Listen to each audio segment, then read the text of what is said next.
इतनी खामोशी, ये शांति नहीं, मातम है। ये मिट्टी तो सांस भी नहीं ले रही।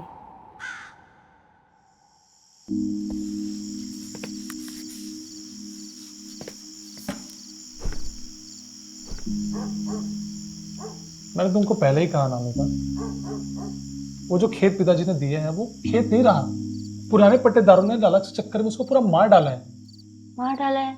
हाँ, ये देखो रिपोर्ट। इतने कीटनाशक और रासायनिक इसमें यूज हुआ है ना कि इसकी उर्वरा शक्ति पूरी खत्म हो चुकी है।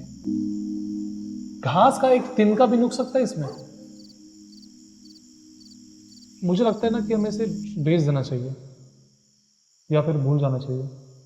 नहीं, मैं इसे नहीं भूल सकती। ये जमीन मरी नहीं है, बीमार है और इसे इलाज की जरूरत है। इलाज? ये कोई मरीज है नामिका? सैकड़ों एकड़ बंजर जमीन है ये, और तुम भला इसका क्या करोगी? मैं इसे फिर से जिंदा करूंगी, और कैसे भी जिंदा करूंगी।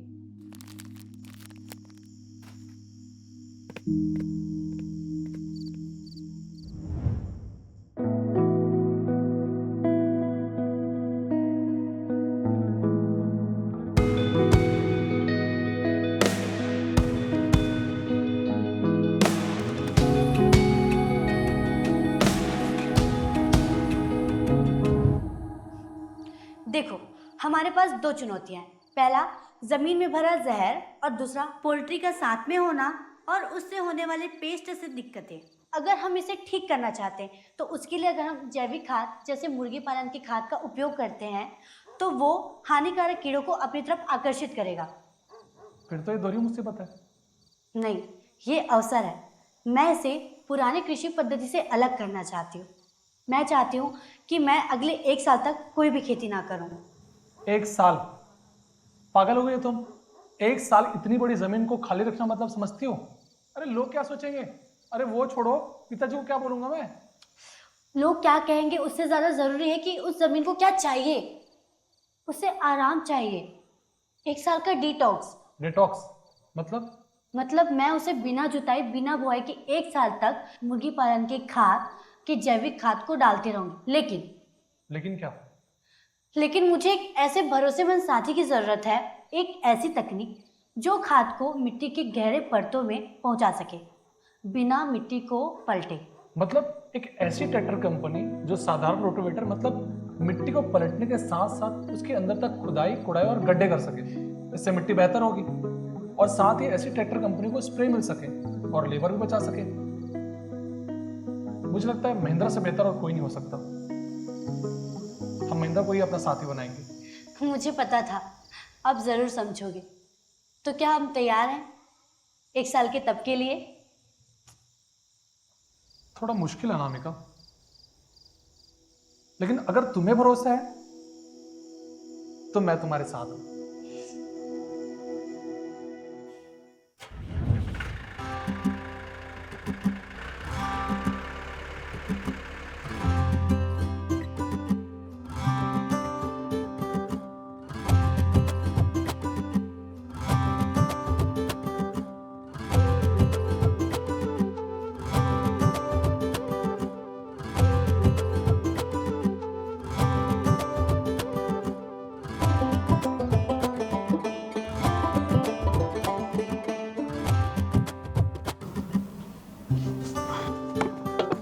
भाई मालकिन सामने खड़ी है, क्या करते हो यार? लगता है मालकिन का दिमाग फिर गया है। अच्छा खासा खेत को 1 साल से बंजर रखी हुई है, कब से खादी डलवा रही है इसमें।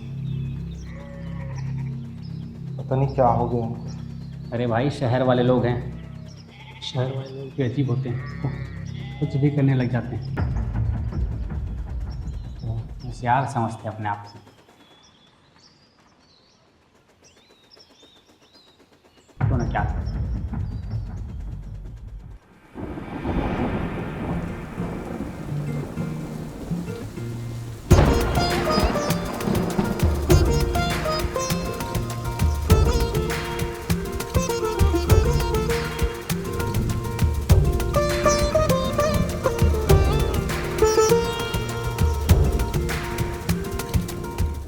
संजय, आज पूरे 12 महीने हो गए। हाँ अनामिका, आज रिजल्ट का टाइम है।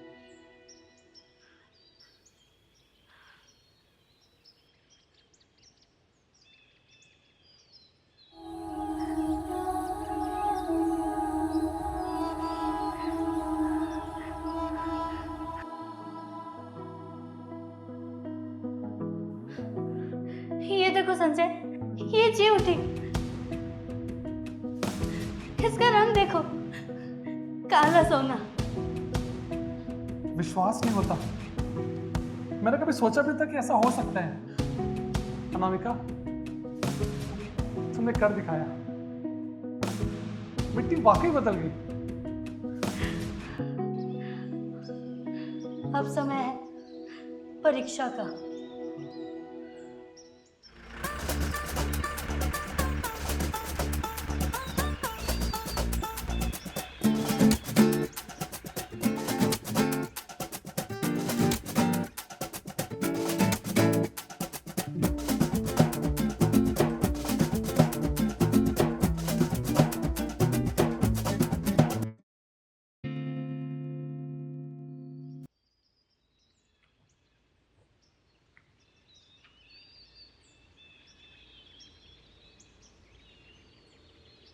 अनामिका, हाँ इधर आओ। बोलो। देखो, कीड़े आ गए। आखिरकार जिसका डर था वही हुआ। तुम्हारे खाद ने इनको बुला लिया है। अब ये सारी फसल बर्बाद कर देंगी।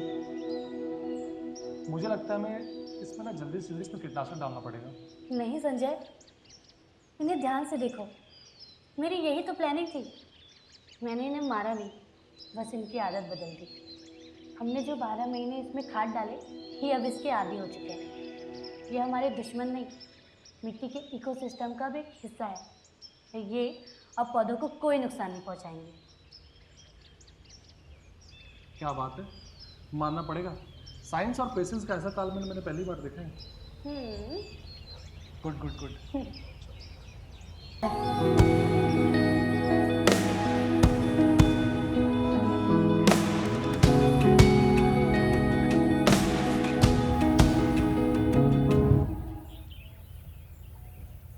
मालिक, ऐसा सब केला मैंने आज तक नहीं देखा कभी। यहाँ खूब फसल हुई है। मालिक, एक बात कहें? कहो। हम तो मालकिन को पागल समझते थे, लेकिन आप लोग तो हमसे भी बड़े किसान निकले।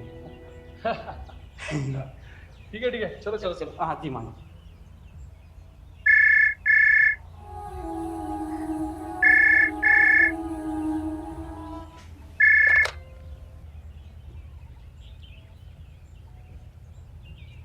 हेलो क्या मिसेस अनामिका से बात हो रही है? जी, मैं अनामिका बोल रही हूँ। नमस्ते मैडम, मैं ऑर्गेनिक इंडिया एक्सपोर्ट से बोल रहा हूँ। हमने आपके केलों के नमूनों की जांच की है। इनकी गुणवत्ता और चमक अद्भुत है। इनका आकार और मिठास एकदम प्रीमियम क्वालिटी का है। हम आपकी पूरी फसल खरीदना चाहते हैं, वो भी बाजार के दाम से दुगनी रेट पे। ये हमारा पहला निर्यात ऑर्डर होगा आपके साथ। जी, बहुत बहुत धन्यवाद। हम तैयार हैं।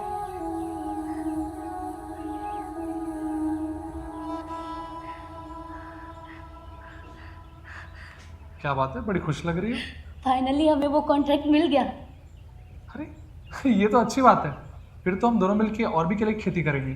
नहीं, केले की खेती तो बस शुरुआत थी।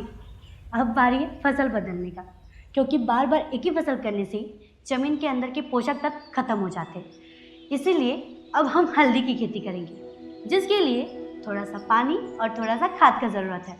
और मुझे पक्का यकीन है कि इस फसल में भी हम सफल होंगे और मार्केट भी करेंगे। तुम जो भी करोगी ना, तुम पर मुझे पूरा भरोसा है, क्योंकि मिट्टी को बदलने में जो तुमने दिमाग यूज़ किया था ना, वो काबिल तारीफ है।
खुश रहो खुश रहो। मैं तो सोचता था कि मैंने तुम पर कोई बहुत बड़ा बोझ डाल दिया है, ये मरी हुई सी जमीन, लेकिन तुमने तो कमाल ही कर दिया, मेरे जमीन की इज्जत ही बचा ली। मुझे गर्व है बेटा तुम पर, बहुत गर्व है। ये सब मेरे वजह से नहीं है पिताजी, ये तो धैर्य, सही तकनीक और प्रकृति के ऊपर भरोसा करने का नतीजा है।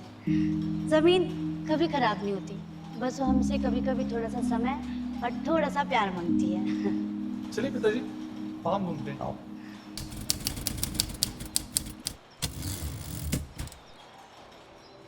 मंद से इस राह में अभी कई सफर अधूरे हैं। कहीं कांटे हैं बिछे तो कहीं धूल रास्ता घेरे हैं। सरफरोश का कफन जो मैं बांध निकला घर से, कई घाव जिए हैं। बदन पे अभी भी कई जख्म नीले हैं। सफर में मेरे हैं कई साथी, मंजिल है अभी धुआं धुआं। तू गिरे तो मैं सवार हूं, मेरे घाव पे तेरा मरहम हो। आ चले उस ओर साथी, ये चांद कहाँ दूर है। अभी क्षितिज पे था ये सना हुआ, किस बात का इसको गुरूर है। तेरे तलवे पर है कई चीरे, इस बात पे कर घमंड तू। खुद को बता खुद से, इस विखंड राह पे है अखंड तू। हाँ तेरा हौसला जब जवाब दे, ये चाल नहीं है मुनासिब। पलट के तू बस आवाज दे। सीने में है जान मेरे, ढांचा है मेरा लोहे सा। जानवरों सी मेरी चमड़ी है, मेरा अभिमान है साथ मेरे। तेरी औकात क्या जो तू मुझे ललकार दे। मंद सी इस राह में अभी कई सफर अधूरे हैं।